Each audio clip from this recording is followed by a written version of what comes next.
Hello everyone, welcome back to the Pharma Minds YouTube channel.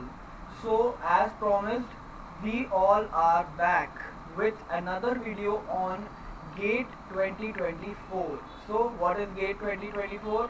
आप सभी ने पिछले वीडियो में देखा होगा graduate aptitude test in engineering.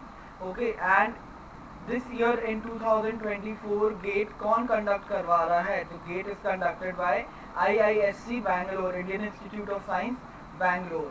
तो चलिए थोड़ा बहुत और हम डिटेल्स जो देख लेते हैं गेट के बारे में. तो बहुत सारे लोगों का क्वेश्चन था गेट होता क्या है एक्चुअली, गेट के क्या फायदे हैं, क्या होता है गेट देने से, और basically what is GATE. A lot of people are unaware about what GATE actually is. So GATE का फुल फॉर्म होता है graduate aptitude test in engineering. मतलब अगर आप ग्रेजुएट हो चुके हो या होने वाले हो, ठीक है, mean if you are already graduated और you are in your last year of graduation, आप गेट का एग्जाम दोगे. ओके, अब ये सिर्फ नाम पर मत जाना कि it is only for engineering.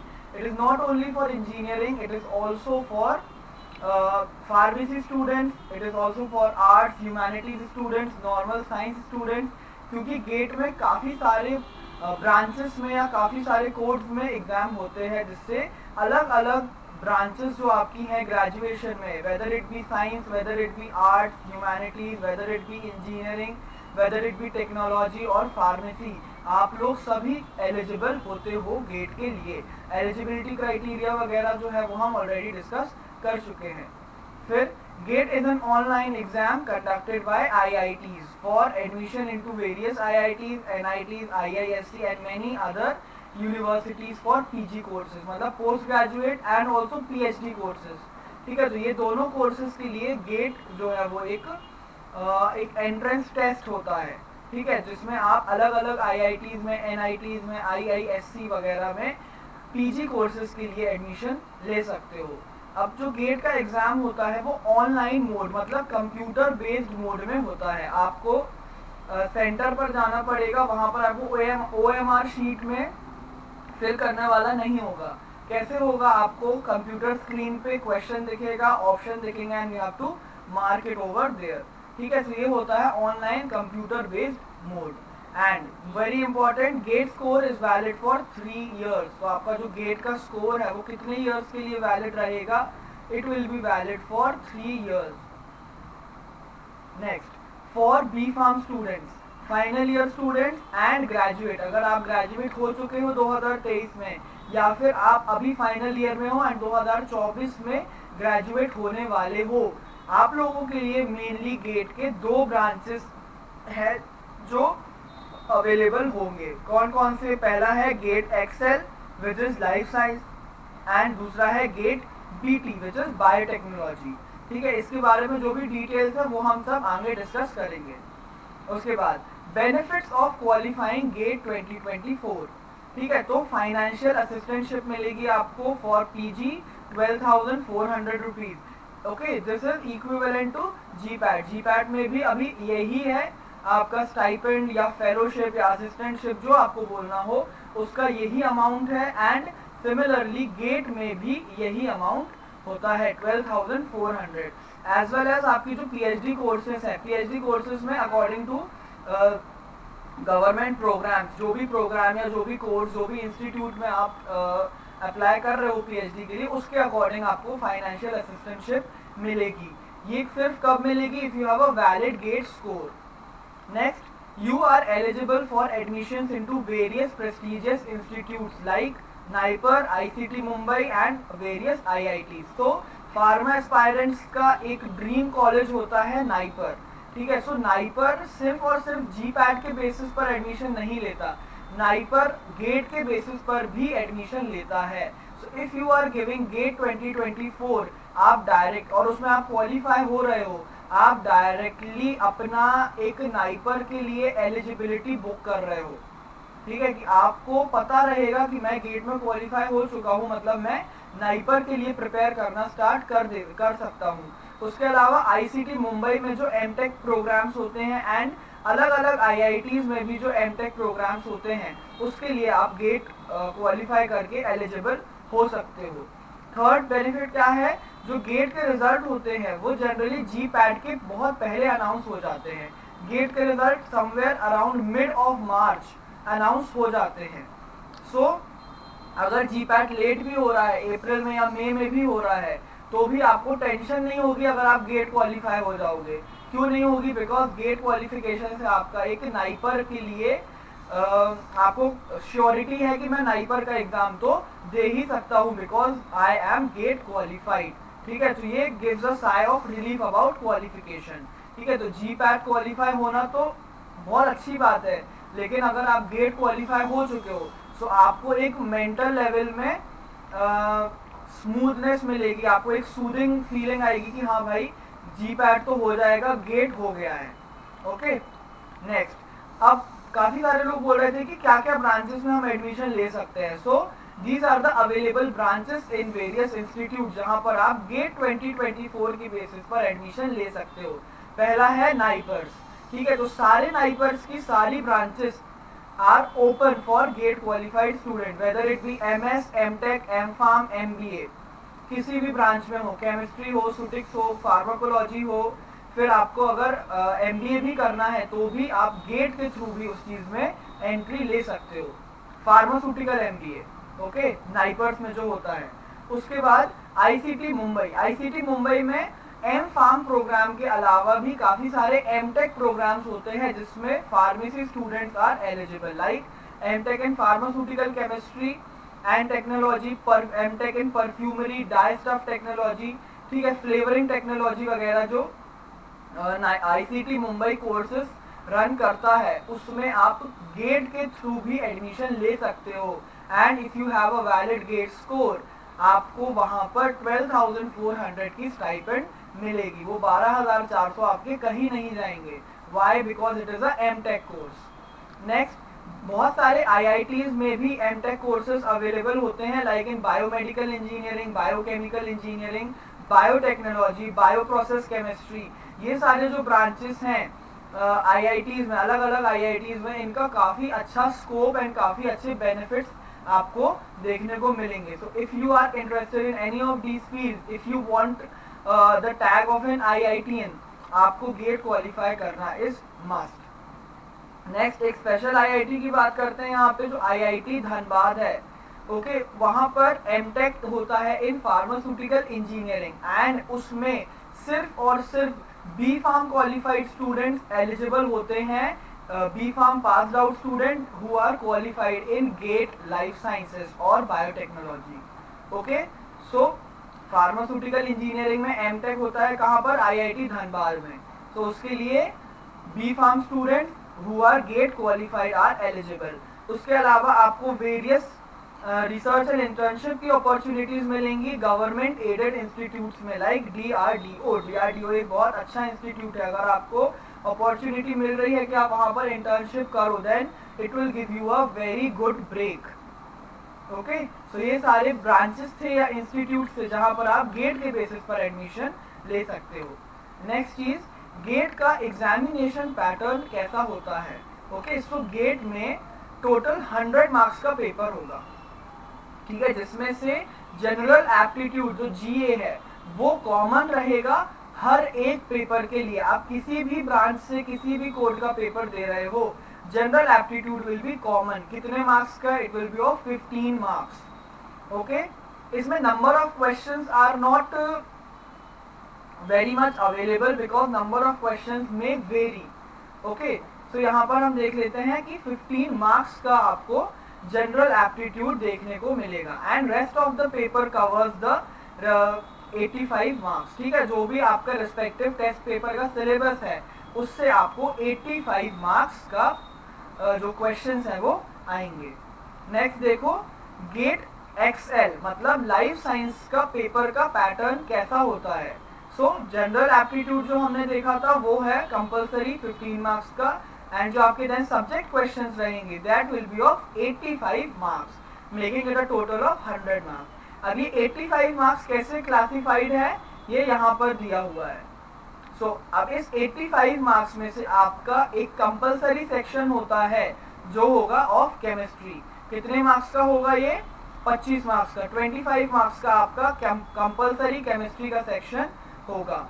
After that ये 5 subject biochemistry, botany, microbiology, zoology and food technology, इसमें से आपको at the time of exam मतलब पेपर देते समय ही आप क्वेश्चन देख सकते हो, एंड आपको जिस चीज के क्वेश्चन ऐसे लग रहे हैं कि ये मेरे से अच्छे से बन रहे हैं, आप इन 5 में से कोई भी 2 सेक्शंस को वहां पर अटेम्प्ट कर सकते हो। ठीक है, अगर आपने बायोकेमिस्ट्री किया एंड आपने माइक्रोबायोलॉजी किया तो आप बाकी ये 3 सेक्शन में से एक भी क्वेश्चन अटेम्प्ट नहीं करोगे।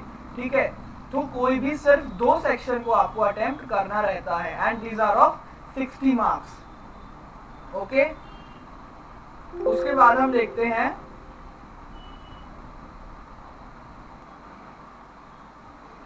ओके, सो गेट एक्सेल का पेपर पैटर्न कुछ इस तरह से होता है। ठीक है, तो आपका जनरल एप्टीट्यूड होगा of 15 marks compulsory for all, chemistry again for 25 marks compulsory for all, and 60 marks के आपके 2 सेक्शन होंगे ऑप्शनल सेक्शन जो आपको at the time of exam he select करने होते हैं इन 5 ऑप्शंस में से। नेक्स्ट अप जो है वो बायोटेक्नोलॉजी का पेपर पैटर्न है। तो बायोटेक्नोलॉजी में general aptitude again is of 15 marks compulsory for all, engineering mathematics will be of 13 marks. Okay, don't get scared about this thing. Okay, तो ये जो मैथमेटिक्स है ये बेसिक थोड़ा सा 11th-12th लेवल की मैथमेटिक्स आती है। अगर आपका मैथमेटिक्स बैकग्राउंड नहीं है, आप थोड़ा बहुत भी मैथमेटिक्स को देखेंगे, प्रिपेयर करेंगे, तो आपसे मैथमेटिक्स की चीजें बनने लगेंगी। And then your general subject questions will be of 72 marks, making it a total of 100 marks. तो गेट बायोटेक्नोलॉजी का जो एग्जाम होता है वो भी 100 मार्क्स का होता है। उसमें जो सब सेक्शंस होंगे वो इस तरह से होंगे, general aptitude, engineering mathematics and your subject questions. उसके अलावा एक जो अच्छा बेनिफिट होता है गेट में वो होता है अबाउट 2 पेपर कॉम्बिनेशन। अब ये क्या होता है 2 पेपर कॉम्बिनेशन? अगर आपको 2 एग्जाम्स देने हैं, आपने पहला एग्जाम भरा एक्सेल मतलब लाइफ साइंस, जो कि सबको भरना ही है जो भी गेट दे रहे हैं फ्रॉम फार्मेसी फील्ड, एक्सेल तो सभी को देना है। उसके अलावा अगर आप चाहते हैं पेपर 2 देने के लिए तो आपके पास 3 ऑप्शंस हैं, बायोटेक्नोलॉजी, केमिस्ट्री एंड इकोलॉजी। ठीक है, तो BT is for biotechnology, CY is for chemistry and EY is for ecology. तो ये 3 एग्जाम्स में से आप कोई भी एक एग्जाम इसके साथ दे सकते हैं। इसके क्या बेनिफिट है? Benefit of 2 paper combination, increase the chances of qualification. अगर आपका किसी एक पेपर में पॉइंट मार्क्स से कुछ 0.1 या 0.2 या 0.5 मार्क्स से क्वालिफिकेशन रह जाता है और दूसरे में आपका क्वालिफिकेशन हो जाता है, तो आप गेट क्वालिफाइड कहलाओगे। ऐसा ये चीज नहीं देखी जाएगी कि एक एग्जाम में आपका क्वालिफिकेशन नहीं हुआ, जिसमें आपका क्वालिफिकेशन हुआ है आप उसमें कंसीडर किए जाओगे। ठीक है, तो increase the chance of qualification, and अगर दोनों में आप क्वालिफाइड हो so you can use a better score and better score card. Suppose आपका गेट एक्सेल में जो स्कोर है वो है 475, ठीक है, एंड आपका गेट BT अगर आपने दिया उसमें आपका स्कोर है 511। ओके, सो आप इस वाले अगर स्कोर कार्ड को देखोगे, आपका इसमें जो रैंक है, इसमें जो स्कोर है वो ज्यादा अच्छा है एक्सेप्ट फॉर एक्सेल। सो आप बायोटेक्नोलॉजी वाला गेट भी प्रेफर कर सकते हो यहाँ पर। ठीक है, सो बेटर स्कोर कार्ड। अगर आपने एक ही दिया और नहीं हुआ बाय चांस क्वालिफाइड तो you will be not qualified, लेकिन अगर आपने 2 दिए, एक हो गया, एक ड्यू टू सम रीजंस नहीं हो पाया, सो आप क्वालिफाइड फिर भी कहलाओगे। दोनों हो गए तो आपके पास चांस रहेगा कि आप एक बेटर स्कोर वाला गेट अपना आगे जाके प्रेजेंट कर सकते हो कि मेरे ये वाले एग्जाम में इतना इतना स्कोर आया था। ठीक है, so these are the benefits of 2 paper combination. उसके बाद देख लेते हैं marking scheme and negative marking. इस चीज को लेकर काफी लोगों में एक कंफ्यूजन क्रिएटेड रहता है। ठीक है, गेट के नंबर ऑफ क्वेश्चंस क्यों फिक्स नहीं होते? Because some questions carry 1 marks and the other question carry 2 marks. इसमें दोनों टाइप के क्वेश्चंस रहते हैं, 1 मार्क्स के भी रहेंगे, 2 मार्क्स के भी रहेंगे। ठीक है, and there are generally 3 different type of questions. पहले वाले होंगे आपके MCQ, दूसरा होगा आपका MSQ एंड तीसरा होगा आपका NAT। What is MCQ? Multiple choice question. MSQ multiple select question and NAT numerical answer type question. ठीक है, सो MCQ में क्या होगा, चार में से कोई एक ऑप्शन सही होगा एंड वो ही कंसीडर किया जाएगा। MSQ में क्या होगा, चार में से दो, तीन या चारों के चारों ऑप्शंस भी करेक्ट हो सकते हैं। तो अगर आपको उसमें मार्क्स चाहिए है तो आपको चारों ऑप्शंस, अगर चारों ऑप्शन सही है तो चारों लगाने पड़ेंगे। ऐसा नहीं है कि आपने तीन लगाए तो आपको मार्क्स मिलेंगे, no, there is no partial marking in MSQ। ठीक है, अगर दो ऑप्शन सही है तो आपको सिर्फ दो लगाने रहेंगे। अगर आपने बाय मिस्टेक थर्ड ऑप्शन में भी क्लिक कर दिया तो भी आपको मार्क्स नहीं मिला जाएगा। Okay, so and negative marking किस में होती है, सिर्फ और सिर्फ MCQs में नेगेटिव मार्किंग होती है। There is no negative marking in MSQ and NAT type of question. Okay, MCQ में कैसे नेगेटिव मार्किंग होगी, अगर आपका 1 मार्क्स का MCQ है तो 1/3 नेगेटिव मार्किंग, और अगर आपका 2 मार्क्स का MCQ है तो 2/3 नेगेटिव मार्किंग। ठीक है, तो ये है about negative marking. So MCQ में नेगेटिव मार्किंग होगी, 1 मार्क्स का MCQ तो 1/3, 2 मार्क्स का MCQ तो 2/3 नेगेटिव मार्किंग। एंड MSQ और NAT में नेगेटिव मार्किंग नहीं होगी। MSQ में चार ऑप्शन में से दो, तीन या चारों सही हो सकते हैं। NAT में आपको ऑप्शन नहीं मिलेगा, सीधा सीधा क्वेश्चन लिखा रहेगा, उसके नीचे एक बॉक्स दिया रहेगा जिसमें आपको खुद से कैलकुलेशंस करके अपना आंसर लिखना होता है। ठीक है, वहां पर टाइप करना होता है। एंड MSQ में अगर चार ऑप्शन सही हैं, आपने तीन लगाए, तो ये उम्मीद मत रखना कि उसका कुछ मार्क्स मिलेगा। There is no partial marking. So ये marking scheme and negative marking का जो क्राइटेरिया है ये बहुत इंपॉर्टेंट होता है एंड इसी क्राइटेरिया से आपका गेट का क्वालिफिकेशन डिसाइड होता है। ठीक है, अब हम इसके बाद देख लेते हैं कि गेट एक्सेल का और गेट बायोटेक्नोलॉजी का सिलेबस क्या क्या है। So here is the syllabus of GATE life science या फिर गेट एक्सएल। ठीक है, तो पहली चीज यहाँ पर है chemistry compulsory for all the candidates. तो केमिस्ट्री में क्या क्या चीजें हैं, पहला टॉपिक जो है वो है एटॉमिक स्ट्रक्चर एंड पीरियोडिसिटी। ठीक है, एटॉमिक स्ट्रक्चर मतलब आप लोगों ने पढ़े होंगे बोहर्स मॉडल, हाइजेनबर्ग मॉडल वगैरह, है ना, तो एटॉमिक स्ट्रक्चर में वो सारी चीजें आएंगी। फिर Hund rule, Pauli's exclusion principle, ठीक है, एटम का कैसे कैसे इवैल्यूएशन हुआ, Planck's quantum theory, wave particle duality, uncertainty principle, ये जो सारी चीजें हैं ये सब आपको कहाँ पर मिल जाएंगी, केमिस्ट्री का जो पोर्शन है उसके लिए best reference book is your class 11 and class 12 का NCERT की टेक्स्ट बुक्स। ठीक है, केमिस्ट्री के लिए बेस्ट रहेगा वो। ठीक है, आपको ऑर्गेनिक पढ़ना है, फिजिकल पढ़ना है, इनऑर्गेनिक पढ़ना है, सारी जो चीजें हैं वो आपको इजीली अवेलेबल हो जाएंगी 11th एंड 12th क्लास की NCERT बुक्स में। ओके, उसके बाद periodicity, periodic table, periodic properties, ionisation energy, electron affinity, negativity and atom size. ठीक है, आप लोगों ने 11th में या 12th में पढ़ा होगा पूरा पीरियोडिक टेबल, उसमें इलेक्ट्रॉन एफिनिटी का ट्रेंड कैसा होता है, ऊपर से नीचे इंक्रीज होगा या डिक्रीज होगा, from left to right increase होगा या डिक्रीज होगा, एटम का साइज ऊपर से नीचे कैसा रहेगा, बढ़ता है या कम होता है। तो ये जो सारी चीजें हैं इसी टाइप के क्वेश्चंस आपको देखने मिलेंगे from this topic. Next section is your section number 2, structure and bonding. इसमें क्या है, ionic and covalent bonding, molecular orbital theories वगैरह जो हैं, आपकी बैलेंस इलेक्ट्रॉन थ्योरी वगैरह जो आएंगी, then hybridisation, resonance, dipole movement. ठीक है, ये सारी जो चीजें हैं ये इजीली आपको 11th 12th की केमिस्ट्री की बुक्स में मिल सकती हैं। Next is SP and D block elements. ठीक है, जो एल्कलाइन मेटल हो गए, एल्कलाइन अर्थ मेटल हो गए, उसका कैसे प्रॉपर्टीज होती हैं, उसमें भी साइज का जो ट्रेंड है, इलेक्ट्रोनेगेटिविटी का, इलेक्ट्रॉन एफिनिटी का जो भी ट्रेंड रहता है वो सारे ट्रेंड्स में से क्वेश्चन आएंगे। फिर कोऑर्डिनेशन कॉम्प्लेक्सेस में से क्वेश्चन आएंगे। ठीक है, फिर उसमें valence bond theory, crystal field theory, ये जो सारी चीजें हैं इजीली आपको NCERT की टेक्स्ट बुक्स में अवेलेबल हो जाएंगी। Next is chemical equilibrium, chemical and ionic equilibrium भी NCERT में टॉपिक है।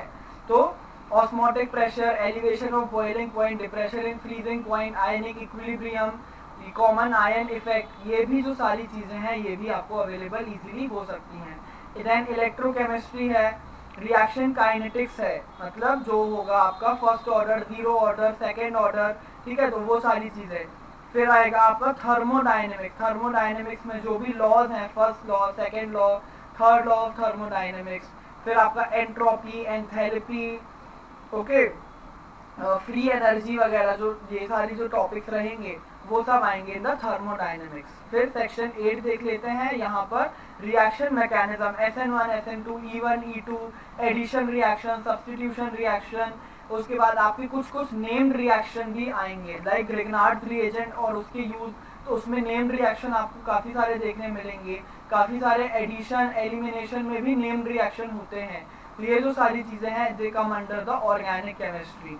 उसके अलावा केमिस्ट्री ऑफ बायोमोलिक्यूल्स, तो पेप्टाइड, डीएनए, आरएनए के जो सिंथेसिस होते हैं, अमीनो एसिड के जो सिंथेसिस हो गए, फिर आपका कार्बोहाइड्रेट्स वगैरह के, लिपिड्स वगैरह के, तो ये सारी चीज़ें आपको केमिस्ट्री वाले पोर्शन में देखने को मिलेंगी। आप सिलेबस डाउनलोड करके बहुत अच्छे से पढ़ो पहले सिलेबस को, ठीक है, उसी के बाद अपनी पढ़ाई चालू करना।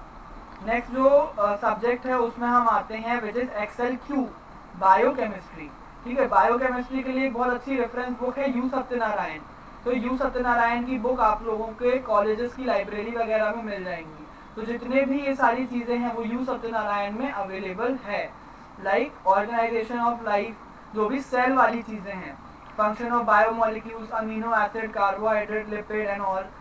फिर आपका enzyme kinetics, regulation and inhibition, vitamins and coenzyme, bio energetics, TCA cycle, pentose phosphate pathway, ये जो सारे पाथवेज हैं, एंड प्राइमरी मेटाबॉलिक पाथवे बोलते हैं, जो भी साइकिल्स वगैरह हैं, ये भी आपको अवेलेबल हो जाएंगे। In which book, again I am saying you Satyanarayan, U Satyanarayan का बुक बहुत अच्छा है फॉर बायोकेमिस्ट्री, ओके। उसके बाद जो सेक्शन नंबर 3 है उसमें क्या है, biochemical separation techniques, like size exclusion chromatography, affinity chromatography. तो ये क्रोमेटोग्राफी वाली चीज़ें भी आपको इजीली एनालिसिस वगैरह की बुक्स में देखने को मिल सकती हैं, ओके। आफ्टर दैट सेक्शन 4 में आ जाएगा सेल एंड मॉलिक्यूलर बायोलॉजी, ठीक है। तो उसमें जो भी ऑर्गेनल्स हैं, मेम्ब्रेन, एक्शन पोटेंशियल, ठीक है, ऑर्गन, सेल्स के स्ट्रक्चर, ऑर्गेनल्स के बारे में दिया रहेगा, तो ये भी सारी चीज़ें हैं। Then DNA application, transcription, translation, damage and repair, biochemical regulation, PCR techniques, ये भी। उसके बाद नेक्स्ट देखे थे सेक्शन 6 में इम्यून सिस्टम, इसमें क्या आएगा, cells of the immune system, active and passive immunity क्या होती है, अलग अलग टाइप की जो B सेल होती हैं, T सेल होती हैं, ओके। उसके अलावा जो इम्पोर्टेंट है which is RIA and ELISA techniques, flow cytometer, monoclonal antibodies and their application.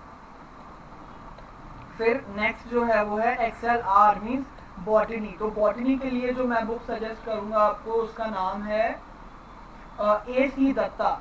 AC Dutta की एक बुक आती है बॉटनी की, काफ़ी सही बुक है वो भी, उसमें आपको मैक्सिमम ऑफ दीज थिंग्स मिल जाएंगी। अगर आपको वो बुक नहीं अवेलेबल हो पा रही है फिजिकली, तो आप उसका PDF वगैरह सर्च कर सकते हैं।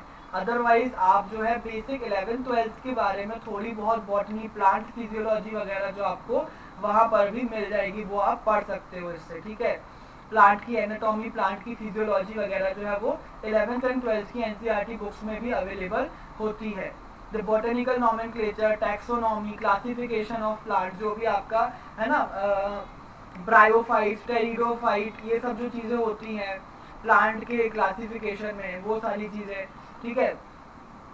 उसके बाद प्लांट की एनाटॉमी में रूट, स्टेम, लीफ की एनाटॉमी, फ्लावर्स की एनाटॉमी, सीड की एनाटॉमी, ये सब भी आपने 11th में पढ़ा होगा, NCERT की बुक में इजीली अवेलेबल हो जाएगा। फिर plant development, cell tissue and morphogenesis, ये टॉपिक अगर आपको कहीं नहीं मिल रहा है तो इंटरनेट पर भी अवेलेबल हो जाएंगे, ठीक है। So life cycle of an angiosperm, development of male and female gametophyte, ठीक है। फिर spacing mechanism in trichomes and stomata, embryogenesis, है ना, transition to flowering, double fertilisation, seed development, flow, xylem and phloem differentiation, फिर role of auxin, cytokinin, gibberellin, ये तो सारे हमारे प्लांट ग्रोथ रेगुलेटर्स होते हैं, उनका क्या रोल होता है, ये सारी चीज़ें इसमें आपको देखनी है। ये भी इजीली आई थिंक NCERT में अवेलेबल होगा। फिर प्लांट फिजियोलॉजी, देखो बेसिक जो चीज़ें हैं वो तो आपको एनसीईआरटी में मिल जाएंगी, लेकिन जो इसके आगे आपको अगर कुछ एडवांस पढ़ना है उसके लिए आपको स्टैंडर्ड बुक्स ही यूज़ करनी पड़ती हैं। लाइक जो मैंने बोला बॉटनी के लिए AC दत्ता, ठीक है। फिर प्लांट फिजियोलॉजी, इसमें जो है आपका C3 C4 कैम साइकिल्स, फिर respiration, glycolysis, TCA, electron transport chain, ये सब बहुत इंपॉर्टेंट है। ये भी आई थिंक आप लोगों ने पढ़ा है in your 11th and 12th class, ठीक है। तो ये सब आप पढ़ सकते हो इजीली, एंड उसके बाद ये बॉटनी का पोर्शन कवर हो जाएगा। जेनेटिक्स एंड जीनोमिक्स, ये बहुत इंपॉर्टेंट है। Cell cycle and cell division, Mendelian inheritance, ये सारे जो टॉपिक्स हैं आप लोगों ने मेंडल्स लॉ ऑफ इनहेरिटेंस पढ़े होंगे, है ना। Round and green peas, wrinkled and yellow peas, वो सारे जो उसका पूरा इनहेरिटेंस वाला चार्ट एंड टेबल वगैरह जो बनाते थे, उस टाइप की जो चीज़ें हैं वो आएगी in this thing, genetics and genomics, ठीक है। इसमें जो है यूप्लॉइडी, एन्यूप्लॉइडी, पॉलीप्लॉइडी, ये सब चीज़ें हैं। डिलीशन, डुप्लीकेशन, इन्वर्जन, ट्रांसलोकेशन, बहुत इंपॉर्टेंट है ये वाला टॉपिक। फिर model organisms for functional genetics, genomics. Next plant breeding, genetic modification, ठीक है। जेनेटिकली मॉडिफाइड प्लांट्स के बारे में भी आपको पढ़ना रहेगा, ठीक है। किस टेक्निक्स के थ्रू हम जेनेटिक मॉडिफिकेशन कर सकते हैं प्लांट्स में, ट्रांसजेनिक प्लांट क्या होते हैं, जेनेटिकली मॉडिफाइड प्लांट क्या होते हैं, what is micro propagation, what is somatic embryogenesis, ये सारे जो टॉपिक्स हैं वो इस सेक्शन में कवर अप होंगे। फिर section 7 is economic and applied botany, इसमें भी जो चीज़ें हैं सीरियल्स, पल्सेस, प्लांट्स, उनका क्या क्या इंपॉर्टेंस है, इकोनॉमिकली एंड मेडिसिनली उनकी क्या वैल्यू है, ठीक है। फिर जेनेटिकली मॉडिफाइड क्रॉप्स जो रहेंगे उनका रेगुलेशन कैसे हो सकता है, जैसे BT cotton, BT brinjal and golden rice etcetera,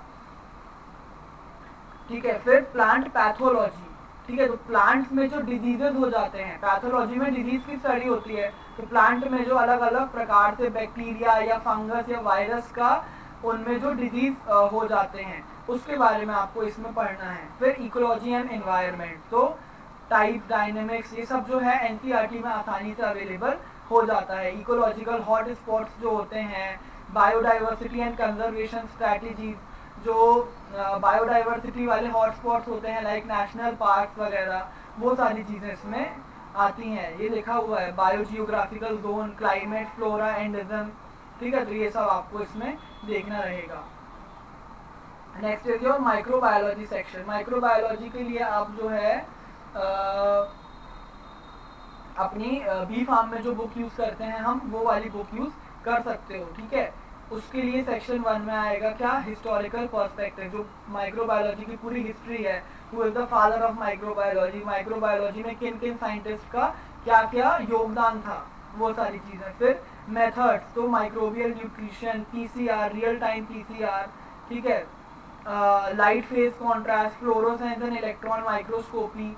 फिर नेक्स्ट सेक्शन 3 में क्या आता है, माइक्रोबियल टेक्सोनॉमी एंड डाइवर्सिटी, तो बैक्टीरिया, आर्किया, ब्रॉड क्लासिफिकेशन जो भी होंगे यूकैरियोटिक माइक्रोब्स के, यीस्ट, मोल्ड, प्रोटोजोआ, वायरस, ये सारी चीज़ें आपको इसमें कवर अप करनी पड़ेंगी। नेक्स्ट आ जाएगा यहाँ पे तो यूकैरियोट हो गया।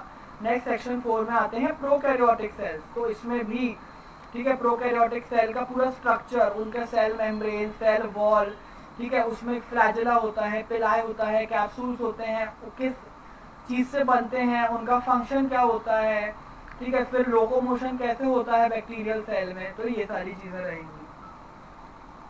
Microbial growth, controlled micro organism, metabolism, उसके अलावा माइक्रोबियल डिजीजेज, बहुत important, microbial diseases like infectious diseases, reservoirs of infection, ठीक है, ये सारे जो डिजीजेज वगैरह होंगे। फिर मैकेनिज्म ऑफ माइक्रोबियल पैथोजेनिसिटी, ठीक है, तो जो पैथोजेनिसिटी होती है उसका क्या मैकेनिज्म रहेगा, एंटीजन एंटीबॉडी का क्या रोल रहेगा, ठीक है, और जो डिजीजेज है वो कैसे कॉज होंगे, बैक्टीरिया से, वायरस से या किसी और पैथोजन से, उसके लिए इम्यूनिटी कैसे आती है या हम कैसे प्रोवाइड कर सकते हैं, ये सारी चीज़ें आएंगी इस सेक्शन में।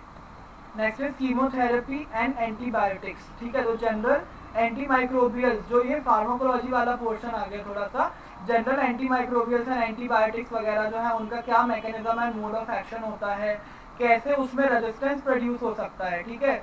आप लोगों ने MSRA, VSRA वगैरह पढ़े होंगे। फिर सॉरी MRSA, उसके बाद anti viral and anti fungal drugs के बारे में। फिर माइक्रोबियल जेनेटिक्स, इसमें यही आ जाएगा म्यूटेशन कैसे हो सकता है, ठीक है, व्हाट इज म्यूटेशन, चेंज वगैरह जो हो जाते हैं जेनेटिक लेवल पे वो होता है म्यूटेशन। तो किन किन चीज़ों से म्यूटेशन हो सकता है, उसको हम कैसे डिफेक्ट को आइडेंटिफाई कर सकते हैं, डीएनए को कैसे रिपेयर कर सकते हैं, ठीक है। तो regulation of gene expression, repression and induction, operon model, bacterium genome, special reference to E coli वगैरह के बारे में भी आपको इसमें देखना पड़ेगा। फिर माइक्रोबियल इकोलॉजी। नेक्स्ट आता है जूलॉजी। जूलॉजी का भी पोर्शन जो है वो आप बेसिकली जो बेसिक टर्म्स हैं उसको आप एनसीईआरटी से कवर अप कर सकते हो, ओके। लाइक एनिमल का जो डाइवर्सिटी एंड क्लासिफिकेशन होता है जो आप लोगों ने पढ़ा होगा, अलग अलग लेवल्स पे जो एनिमल्स का क्लासिफिकेशन होता है, ठीक है, वो हो जाएगा। फिर इवोल्यूशन जो होता है, इवोल्यूशन होता है, थ्योरीज ऑफ इवोल्यूशन होती हैं, चार्ल्स डार्विन वगैरह की जो थ्योरी है। फिर हम देखते हैं जेनेटिक, तो principles of inheritance, molecular basis of inheritance, इसमें पूरा डीएनए के बारे में आपको पढ़ना रहेगा, कैसे एक बेबी का सेक्स डिटर्मिनेशन होता है, सेक्स लिंक्ड कैरेक्टर्स होते हैं, क्रोमोसोम्स में म्यूटेशन होने के कारण क्या क्या डिजीजेस आ सकते हैं, वो सारी चीजें इसमें आएंगी। फिर बायोकेमिस्ट्री एंड मॉलिक्यूलर बायोलॉजी, तो ये सब न्यूक्लिक एसिड, प्रोटीन, कार्बोहाइड्रेट्स वगैरह है। सेल बायोलॉजी में भी आपका जो बेसिक सेल का स्ट्रक्चर है, अलग अलग जो आपके ऑर्गेनल्स हैं उनका कैसा स्ट्रक्चर है, उनका कैसा फंक्शन है, सेल साइकिल है, सेल डिवीजन है, वो सब। सॉरी। उसके बाद gene expression in eukaryotes, animal anatomy and physiology, ठीक है, जो एनिमल्स की एनाटॉमी और फिजियोलॉजी होती है, आपके जो पूरे सिस्टम हो जाएंगे, respiratory, digestive, circulatory, nervous system, excretory system, endocrine, skeletal, reproductive, ये सारे सिस्टम के बारे में बोथ एनाटॉमी एंड फिजियोलॉजी आपको पढ़नी रहेगी। फिर parasitology and immunology, nature of parasite, host parasite, ये सब। फिर development biology, ecology and animal behaviour. उसके अलावा जो लास्ट टॉपिक आ जाता है वो होता है फूड टेक्नोलॉजी, तो न्यूट्रिशन, फूड, है ना, क्या क्या प्रोसेसेस होते हैं जिससे आप फूड को अच्छे से न्यूट्रिशियस बना सकते हो, ठीक है, तो वो सारी चीज़ें हैं इसमें। फूड के प्रोडक्ट्स हैं उनमें क्या क्या टेक्नोलॉजीज को यूज़ करा जाता है, जो एडिटिव्स एंड प्रिजर्वेटिव्स वगैरह यूज़ होते हैं वो सब के बारे में है। And then food engineering. तो ये हो गया पूरा हमारा XL का सिलेबस, यानी लाइफ साइंस का सिलेबस। और आपको लग रहा होगा इतना बड़ा सिलेबस है कैसे कवर अप होगा, तो उसके लिए जो मेन रोल आता है वो होता है प्रीवियस ईयर पेपर्स का। आप प्रीवियस ईयर पेपर्स डाउनलोड करो, उसको एनालाइज करो कि किस टॉपिक में से कहाँ से कितना क्वेश्चन आया है। जिस टॉपिक में से आपको लग रहा है ज़्यादा क्वेश्चन आए हैं उसको आप ज़्यादा इंपॉर्टेंस दो, जिसमें से लग रहा है कि नहीं आए हैं क्वेश्चन उसको आप लीव भी कर सकते हो। So previous year paper analysis is very very important. Similarly हम देख लेते हैं बायोटेक्नोलॉजी का सिलेबस, ठीक है, तो ये थोड़ा छोटा है। इंजीनियरिंग मैथमेटिक्स, तो लीनियर अलजेब्रा, जो मैट्रिक्स एंड डिटर्मिनेंट्स होते हैं, लीनियर इक्वेशंस होती हैं, ये सब। फिर कैलकुलस में limits, differentiability, partial derivatives, maxima and minima, differential equations, probability and statistics and numerical methods. तो ये होगा बेसिक। आप 11th-12th की मैथ्स अगर कहीं से पढ़ पाओ तो थोड़ा बहुत इसमें भी देख सकते हो। फिर आ जाता है second section which is of general biology, biochemistry, microbiology and immunology. Biochemistry में भी क्या, वही सारी चीज़ें, आपका कार्बोहाइड्रेट, लिपिड, अमीनो एसिड, उसके पूरे पाथवे, उसकी पूरे इक्वेशंस, काइनेटिक्स वगैरह, ये सब। फिर माइक्रोबायोलॉजी में भी वही आ जाएगा, आपके जो माइक्रोबियल स्ट्रक्चर्स रहेंगे, बैक्टीरिया, वायरस वगैरह के स्ट्रक्चर रहेंगे, वो सारी चीज़ें। Next is immunology. इम्यूनोलॉजी में क्या आता है, जो आपकी अडेप्टिव या सेल मीडिएटेड इम्यूनिटी होती है, बी सेल, टी सेल, जो हम ऑलरेडी डिस्कस कर चुके हैं एक्सेल के सिलेबस में। सिमिलर ही है सब कुछ, बहुत कुछ अलग से नहीं है इसमें। इसलिए बोल रहा हूँ मैं कि दोनों पेपर देने में बहुत बहुत फायदा है। आप एक चीज के लिए पढ़ोगे, आपकी दोनों चीजें प्रिपेयर हो सकती हैं। फिर genetics and cellular micro sorry molecular biology, इसमें पूरा आपका इवोल्यूशनरी बायोलॉजी आएगा, जीन इंटरेक्शन, मेंडेलियन इनहेरिटेंस, जो सब चीज़ें हम पहले डिस्कस कर चुके हैं। क्रोमोसोम्स का सारी चीज़ें हैं, like chromosomal variation, genetic disorder, population genetic, genetic drift, ठीक है। फिर सेल बायोलॉजी, आपका प्रोकैरियोटिक एंड यूकैरियोटिक सेल का structure, cell cycle, growth and ये सारी चीज़ें। मॉलिक्यूलर बायोलॉजी में आपका पूरा जीन्स एंड क्रोमोसोम्स के बारे में, डीएनए आरएनए के बारे में, न्यूक्लिक एसिड का सिंथेसिस, ट्रांसक्रिप्शन, ट्रांसलेशन, ये सब। Next is fundamental biological engineering. ठीक है, इसमें क्या रहता है, engineering principles to applied biological system like material and energy balances, reactive and non reactive system.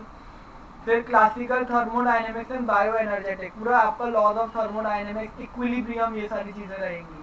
फिर ट्रांसपोर्ट प्रोसेस में न्यूटोनियन नॉन, यहाँ पे थोड़ा सा फिजिकल केमिस्ट्री आ गया, सॉरी फिजिकल फार्मेसी आ गया, जिसमें हमने न्यूटोनियन नॉन न्यूटोनियन फ्लूइड्स के बारे में पढ़ा है।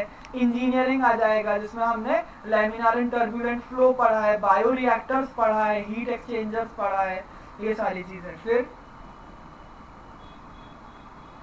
Bio process engineering and process biotechnology, इसमें पूरा आपका बायोटेक्नोलॉजी से रिलेटेड चीजें आ जाएंगी। फिर आप फिर आपकी फिजिकल केमिस्ट्री से भी यहाँ पर like rate law, zero first and second order kinetics, ये सारी चीजें, एंजाइम इमोबिलाइजेशन, बायोकेमिस्ट्री आ गया यहाँ पर। ठीक है, फिर बैच एंड कंटिन्यूअस प्रोसेसेस आ गया। ठीक है, फिर आप देखो अपस्ट्रीम एंड डाउनस्ट्रीम प्रोसेसिंग, इसमें स्टेरिलाइजेशन आ गया। ठीक है, आपने ये सब पढ़ा है, मेम्ब्रेन फिल्ट्रेशन, अल्ट्रा सेंट्रीफ्यूगेशन, ठीक है, high speed ultra centrifugation, HPLC, ion exchange chromatography, ये सारी चीजें आ जाएंगी इसमें। ठीक है, HPLC, GC, gel filtration, ion exchange, जो सारी क्रोमेटोग्राफिक टेक्निक्स हैं वो।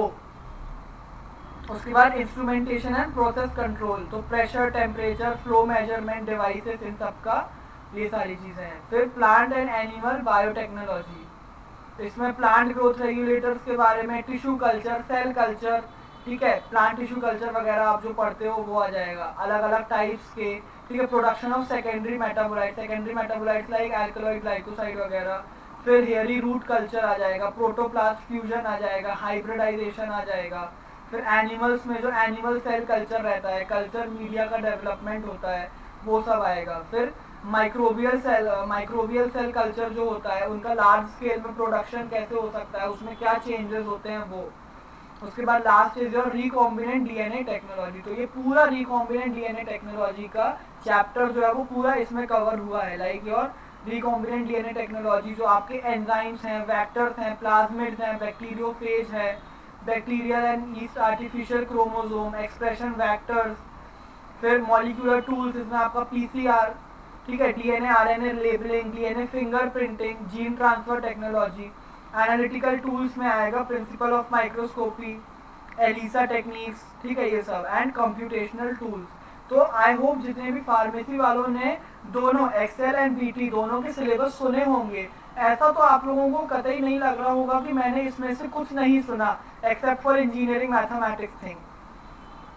ठीक है, ऐसा तो किसी के साथ नहीं हुआ कि इसमें से कुछ भी चीज सुनी नहीं है, कभी बनेगी ही नहीं। काफी सारी चीजें जो है वो बहुत सिमिलर है। तो आप वो सब जो चीजें जो सिमिलर लग रही हैं आपको, पहले वो पढ़ो, फिर जो चीजें आपको नहीं मिल रही हैं उसको सर्च करके पढ़ो। पहली चीज क्या करना है, सबको प्रीवियस ईयर पेपर्स का एनालिसिस करना है। चलो, तो नेक्स्ट चीज जो है वो हम देख लेते हैं, प्रीवियस ईयर का कितना कट ऑफ गया। सो ये 2 साल के कट ऑफ हैं, 2022 और 2023 के दोनों, एक्सेल मतलब life science and BT means biotechnology के। सो 2022 में जनरल का जो एक्सेल का कट ऑफ था वो था 33.9 मार्क्स, ओबीसी एंड ईडब्ल्यूएस दोनों का ये कट ऑफ था 30.5 एंड SC/ST का कट ऑफ था 22.5। 2023 में जो ये कट ऑफ था वो था 32.9, 29.6 एंड 21.9। तो कट ऑफ थोड़ा सा डिक्रीज हुआ है ये दोनों ईयर्स में। फिर बायोटेक्नोलॉजी का हम देखें, 35.5, 31.9, 23.6 respectively. General, OBC and EWS का ये 31.9 एंड SC/ST का 23.6। बायोटेक्नोलॉजी का जनरल 31.6 2023 में, जनरल का कितना था 31.6, ओबीसी का कितना था 28.4 एंड SC/ST का कितना था 21.0। आप लोगों को लग रहा होगा इतना कम कट ऑफ रहता है तो कैसे लोगों का क्वालिफाई नहीं हो पाता है। Let me tell you one thing, according to the world wide survey, GATE is considered as the 8th most toughest exam all over the world. ठीक है, इससे डरना नहीं है, काफी सारे लोगों का होता भी है गेट क्वालिफाई। ठीक है, इतना ही तो कट ऑफ है, आसानी से आप लोग अच्छे से पढ़ो एंड इस कट ऑफ को क्लियर कर लो। Last but not the least हम आ जाते हैं एप्लीकेशन फीस पे।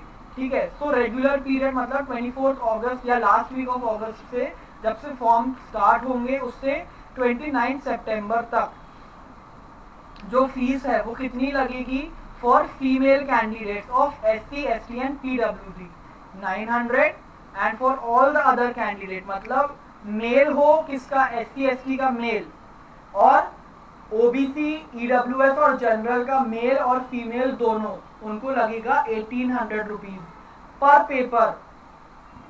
ठीक है, अगर आप सिर्फ एक्सेल का भर रहे हो तो इतना है, अगर आप बायोटेक्नोलॉजी का भरोगे तो इससे डबल अमाउंट हो जाएगा, मतलब कितना हो जाएगा, दोनों पेपर भरोगे तो 3600 रुपीज हो जाएगा।